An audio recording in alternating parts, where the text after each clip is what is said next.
Poultry farm নিয়ে বিক্ষোভ পানিহাটিতে। Poultry ফার্মের দুর্গন্ধের জেরে এলাকাবাসীদের বিক্ষোভ। পানিহাটি পৌরসভার আশ্বাস, পোল্ট্রি ফার্ম সরিয়ে নেওয়া হবে। ঘটনার তদন্তে ঘোলা থানার পুলিশ। পোল্ট্রি ফার্ম নিয়ে বিক্ষোভ পানিহাটিতে।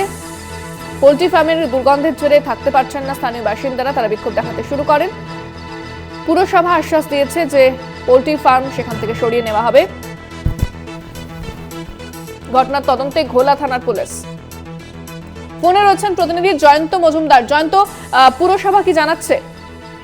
দেখো, পানিহাটি পৌরসভার চেয়ারম্যান মলয় রায়, যখন আমি জিজ্ঞাসা করি মলয় রায়কে, আমরা যখন জিজ্ঞেস করি যে এই যে বারবার বিক্ষোভ এবং আপনাদেরকে বলার পরে কোনো পদক্ষেপ নিচ্ছেন না, কি বলবেন, তখন কিন্তু পৌরসভার চেয়ারম্যান মলয় রায় তিনি বলেন যেভাবে বেআইনি কাজ করা কখনোই উচিত নয়, আমরা মানুষের সাথে আছি এবং ওই পোল্ট্রির ফার্মকে, অর্থাৎ পৌরসভা কিন্তু সম্পূর্ণরূপে বেআইনি হিসাবে বলে দিচ্ছেন যে ওই পোল্ট্রির ফার্ম, এবং অবিলম্বে বলছেন পৌরসভা কত দিক থেকে যা পদক্ষেপ নেওয়ার দরকার সেটা কিন্তু চেয়ারম্যান নেবেন, এবং তার পাশাপাশি পুলিশ প্রশাসন, সেই পুলিশ প্রশাসনও তাদের সাথে থাকবেন, এমনটাই কিন্তু আশাবাদী পানিহাটি পৌরসভার চেয়ারম্যান মলয় রায়। অর্থাৎ পৌরসভাগতভাবে কিন্তু মানুষের পাশে থাকার আশ্বাসই দিচ্ছেন চেয়ারম্যান মলয় রায়। ধন্যবাদ জয়ন্ত।